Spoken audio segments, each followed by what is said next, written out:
इस प्रकार का जो उन्होंने बयान दिया है वो क्या दर्शाता है? इस बात को मैं कई दिनों से कह रहा हूँ और कई महीनों से आप मीडिया के साथी भी देख रहे हैं कि नीतीश बाबू शारीरिक रूप से और मानसिक रूप से स्वस्थ नहीं रह गए। और ये जो बयान उन्होंने दिया है ना, इस बात की पुष्टि करता है। मैं कोई डॉक्टर नहीं हूँ, लेकिन आप उनके जितने बयान हैं, पुराने बयान तो छोड़ दीजिए, आप मात्र एक सप्ताह में देख लीजिए उनका देख लीजिए रूटीन। सवेरे 9 बजे से कहाँ जाते हैं, किन किन के यहाँ जाते हैं। मुख्यमंत्री नीतीश बाबू का यही रूटीन था? कभी नहीं ये रूटीन था।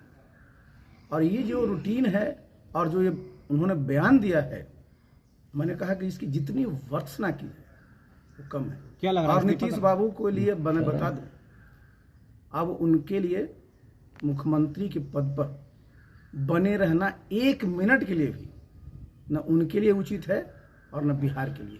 जितने बिहार के लोग बिहार के बाहर होंगे, इस बयान को देखने के बाद कितनी शर्मिंदगी महसूस करते हैं।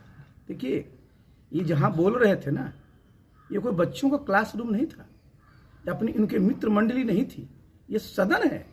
और सदन जो है उसकी गरिमा बनी रहती है। पब्लिक लाइफ में पब्लिक डिसेंसी बहुत इंपॉर्टेंट चीज होता है। अगर वही खत्म हो जाएगा तो क्या बचता है?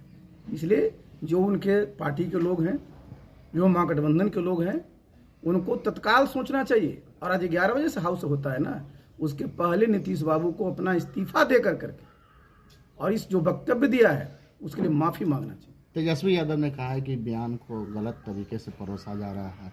देखिए, जो उन्होंने कहा है ना, तो सदन में इस प्रकार का बयान कहीं से उचित नहीं। और अगर तेजस्वी जी को लगता है तो मुख्यमंत्री जी उनके वरीय नेता हैं, उनको अपने घर पर बुलाएं, अपने पिताजी अपने माताजी के सामने इस प्रकार की जितने भी तरह की सेक्स एजुकेशन की वो बात करते हैं तेजस्वी जी, वो लें, वो ग्रहण करें।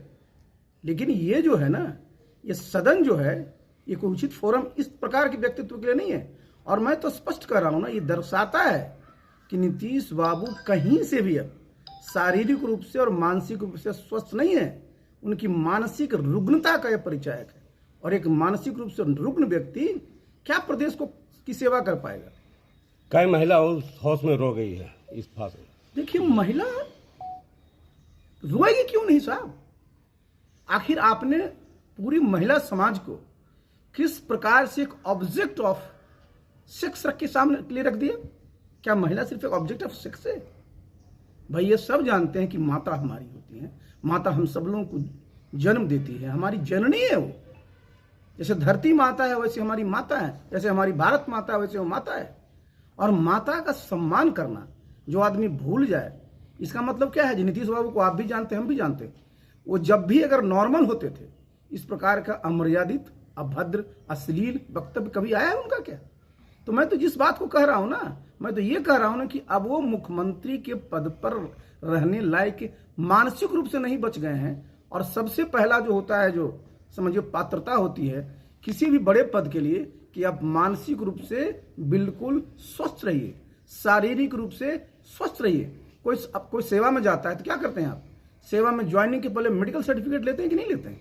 तो अगर आप फिजिकली फिट नहीं है, मेंटली अलर्ट नहीं है, तो आपको कोई अधिकार नहीं बनता है कि आप 1 मिनट के लिए भी इतना बड़ा संवैधानिक पद पर रहें। और इसका भी एक मतलब है ना कि जब इस प्रकार की इनकी मानसिक स्थिति है, तो सरकार का कामकाज कौन देख रहा है, कौन चला रहा है? और ये बहुत ही दुर्भाग्यपूर्ण स्थिति है ना। तो जो उनका एक दायित्व है, जिसका वो शपथ लिए हैं, शपथ क्या लिए हैं कि भाई हम पूरा जो काम है वो संविधान के उसके अनुरूप में करेंगे, लेकिन उनको कुछ पता ही नहीं है, कुछ याद ही नहीं है। तो ऐसे में जो है ना भाई, ये तो मैं कहूंगा ना कि सबसे पहले तो दायित्व बनता है उनके पार्टी के लोगों का।